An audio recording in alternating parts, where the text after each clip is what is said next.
Week 19, Overview, India's Independence. We ended our last unit with the establishment of a Jewish homeland in Palestine, which came into being in 1948. This week's focus on Indian independence covers roughly the same time frame. India officially broke away from the British Empire in 1947. This was hard for the British. India was the crown jewel of their empire.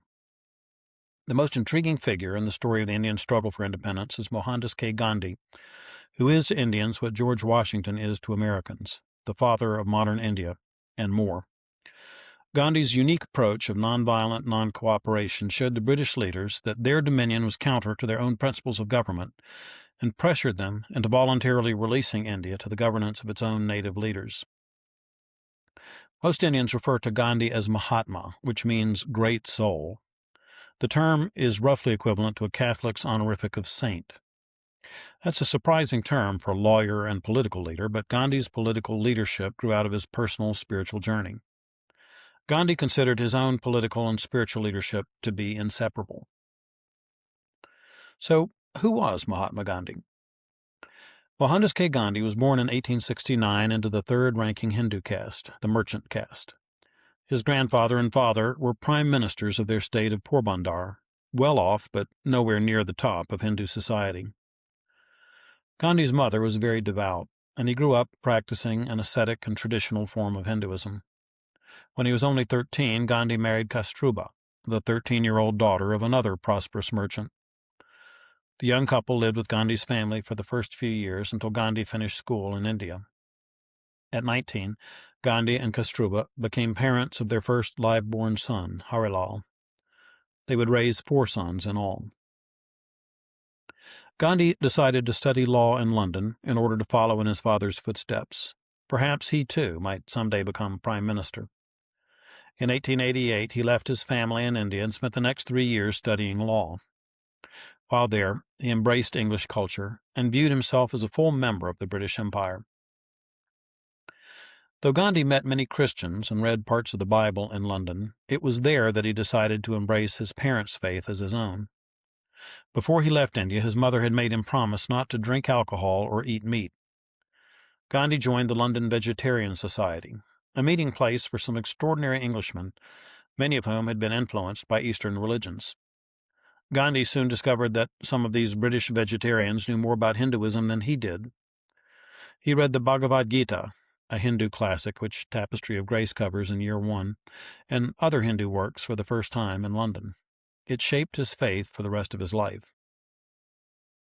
When he returned to India, Gandhi felt lost in his own country. He had difficulty launching a career in India. Then, in 1893, Gandhi accepted a job helping with a big lawsuit in South Africa. When Gandhi landed in South Africa, he bought a first-class ticket to Pretoria, but the railroad wouldn't let a colored man into first class. He refused to go back to third class, though, so the conductors manhandled him off the train at Pietermaritzburg. As he shivered through the long, cold night in the waiting room at the station, he decided to stay in South Africa and fight the injustice there. During the next few years, Gandhi's law practice flourished. He wound up staying in South Africa for 20 years. It was there he developed his philosophy of life. Gandhi attributed the evil around him to ignorance, and he taught that only love and patience could ever show narrow-minded people the errors of their ways. Violence was not the way to change.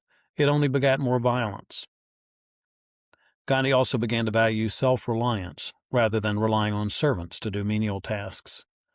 He ironed his own clothes and even emptied chamber pots. This twofold focus on self-reliance and nonviolence would become central to his Indian independence movement. Gandhi had many opportunities to practice his peaceful opposition.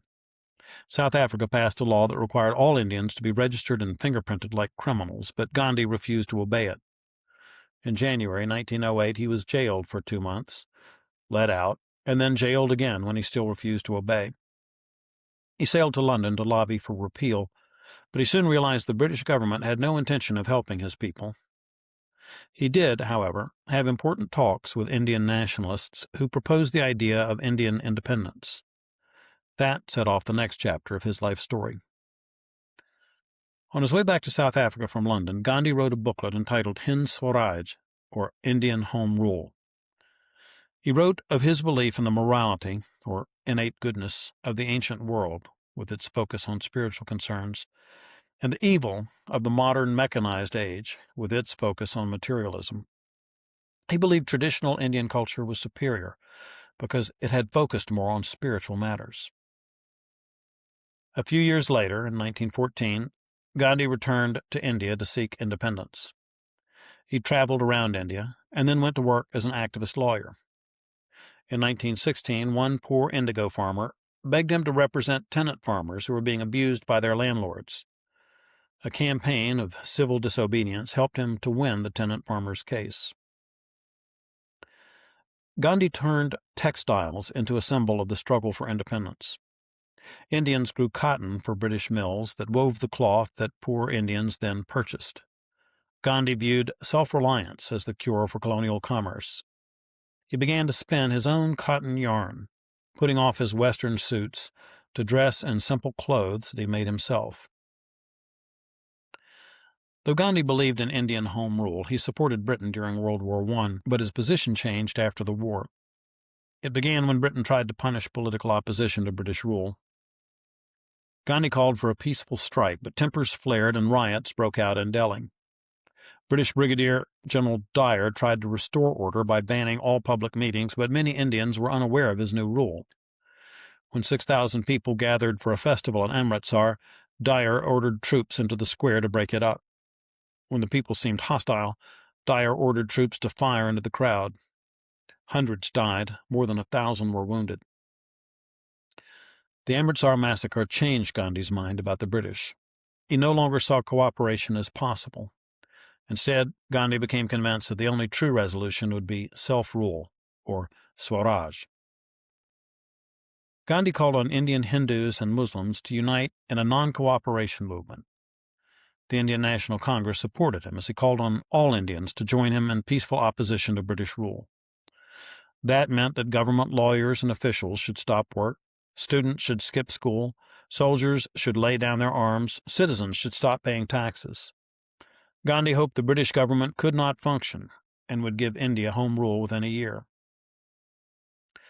Because India was such a vast land, Gandhi decided to travel through many districts of India, proclaiming the message of peaceful non-cooperation to each village he met. The people loved Gandhi and saw him as their hero.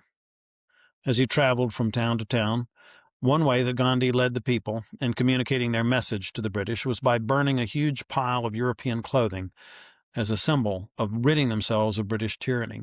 Wherever he went, Gandhi traveled in third-class railway compartments and dressed in his dingy garments.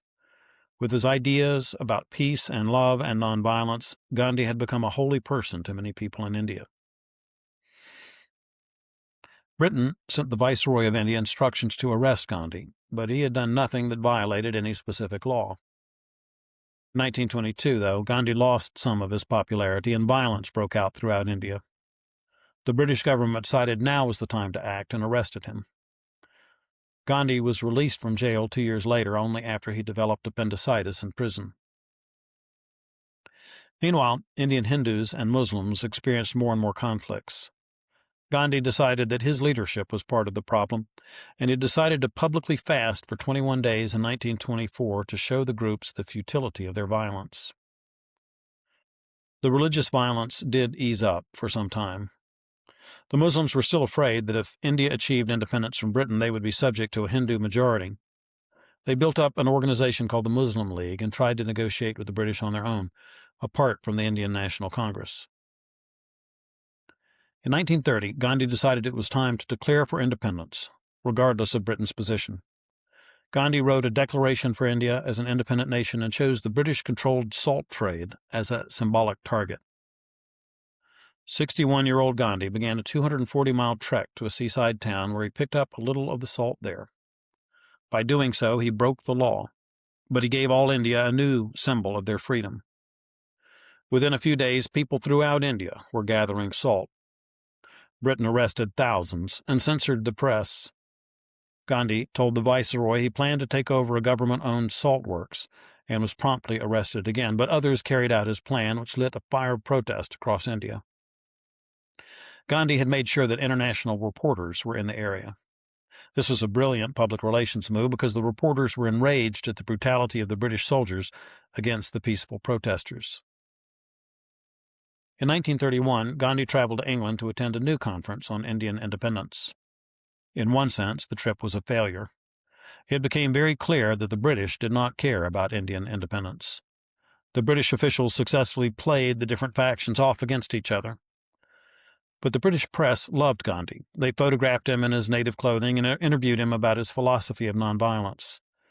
The little old man in the homespun loincloth became an icon of Indian independence. No one knows how long Britain might have kept control of India if World War II had not broken out. The Japanese swept through British possessions in the Far East and took control of its territories in Burma. Britain needed help so badly that it promised India autonomy if it would help them fight Japan. It offered each Indian state the right to secede from Britain after the war if it wanted to.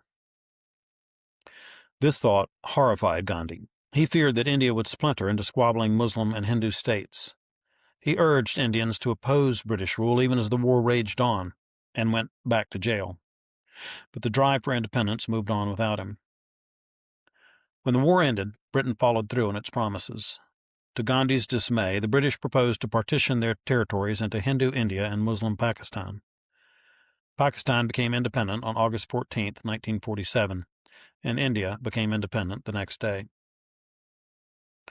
The British territories had been made up of many small states, each with its own prince or Maharaja.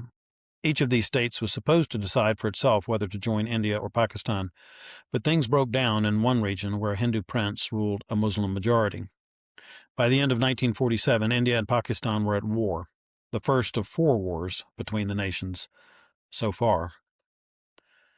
Gandhi, who had worked so long for independence, saw his dreams shattered by religious division and war. 5.5 months after India's independence, Gandhi was gunned down by a Hindu extremist in January 1948. Gandhi's life is so remarkable that he's one of those men who rules the world from the grave. We need God's help to form a biblically informed opinion of this man and his work.